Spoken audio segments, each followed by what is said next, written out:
భారతదేశంలో పుట్టినందుకు కనీసం ఈ ఒక్క పనైనా సరిగ్గా చేయండి. అప్పుడే government policies, housing, development, ration, welfare ఇవన్నీ సరిగ్గా వస్తాయి. అసలు గవర్నమెంట్ స్కీమ్స్ అండ్ ప్లాన్స్ దేని చూసి డిజైన్ చేస్తారు తెలుసా? ఓట్ బ్యాంక్ ని చూసి అనుకుంటున్నారా? కాదు, సెన్సెస్ ని చూసి. గవర్నమెంట్ కి మన పరిస్థితి ఎలా ఉందో ఈ సెన్సెస్ డేటానే చూపిస్తుంది క్లియర్ కట్ గా. ఇది కేవలం జనాభా లెక్కల కోసం చేసేది కాదు. ఈ సెన్సెస్ ని బేస్ చేసుకునే గవర్నమెంట్ పాలసీస్ అన్ని, హౌసింగ్, డెవలప్మెంట్, వెల్ఫేర్ ప్రోగ్రామ్స్ ఇవన్నీ కూడా ఈ డేటాని చూసే ప్లాన్ చేస్తారు. దీని అర్థం ఏంటి అంటే సెన్సెస్ ఏదో నంబర్స్ గేమ్ కాదు. ఇది ఇండియా నెక్స్ట్ 10 years కి రోడ్ మ్యాప్ లాంటిది. ప్రతిసారి సెన్సెస్ జరుగుతుంది కదా, ఈసారి స్పెషల్ ఎందుకు? ఈసారి అంత ఇంపార్టెంట్ ఎందుకు అంటే ఈసారి 15 సంవత్సరాల తర్వాత సెన్సెస్ జరుగుతుంది. లాస్ట్ టైం 2011 లో చేశారు. 2021 లో కోవిడ్ వల్ల సెన్సెస్ ఆగిపోయింది. అండ్ ఈసారి కేవలం జనాభా లెక్కలు మాత్రమే కాకుండా క్యాస్ట్ సర్వే కూడా చేస్తున్నారు. ఇది చివరిసారిగా 1931 లో అయింది. అంటే ఈసారి వచ్చే సెన్సెస్ రిజల్ట్ ఒక డేటా రీసెట్ లా పనిచేస్తుంది. దీన్ని బట్టి మన దేశానికి ముందు వచ్చే పాలసీస్ అన్ని డిజైన్ చేస్తారు.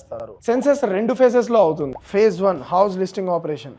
1st May నుంచి 30th May వరకు 2026 హౌసింగ్ గురించి ఇన్ఫర్మేషన్ తీసుకుంటారు. అంటే మీరు ఉండేది ఎలాంటి ఇల్లు, current connection, water connection, internet ఉందా లేదా, ఇలా 30కి పైగా క్వశ్చన్స్ అడిగి గ్రౌండ్ లెవెల్లో అసలు మన ఇండియన్ లివింగ్ స్టాండర్డ్స్ ఎలా ఉన్నాయో తెలుసుకుంటారు. ఫేజ్ 2 ఇండివిజువల్స్ Feb 2027 లో జరుగుతుంది. ఇండియా సెన్సెస్ మొత్తం ఈసారి డిజిటల్ మోడ్ కి షిఫ్ట్ అవ్వబోతుంది. సెన్సెస్ యాక్ట్ 1948 ప్రకారం మీ నుంచి కలెక్ట్ చేసిన డేటా మొత్తం సేఫ్ అండ్ సెక్యూర్ గా ఉంటుంది. మీ డేటా లీక్ అయ్యే ఛాన్సే ఉండదు. సో మీ ఇంటికి వచ్చే సెన్సెస్ ఆఫీసర్ కి మీ డీటెయిల్స్ కరెక్ట్ గా చెప్పి కోఆపరేట్ చేయండి. ఈసారి సెన్సెస్ మన ఫ్యూచర్ కి పెద్ద reset button. So be ready.